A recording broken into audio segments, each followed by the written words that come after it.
Hello friends, welcome to my channel. ఈరోజు మనం చూద్దాం మటన్ చిక్కుడుకాయ కర్రీ ఎలా ప్రిపేర్ చేసుకోవాలో.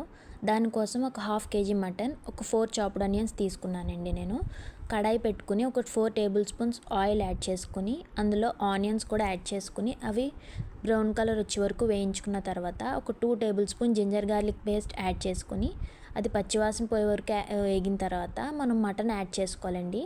అదొక 15 మినిట్స్ మగ్గిన తర్వాత మనం 2 టేబుల్ స్పూన్స్ కారం, ఒక 1 టేబుల్ స్పూన్ సాల్ట్, ఒక హాఫ్ టేబుల్ స్పూన్స్ పసుపు యాడ్ చేసుకుని తర్వాత ఒక 2 గ్లాస్ ఆఫ్ వాటర్ కూడా యాడ్ చేసుకుని మనం సిమ్లో పెట్టుకొని ఒక 15 మినిట్స్ ఉడికిన తర్వాత మనం చిక్కుడుకాయలు వేసుకోవాలండి.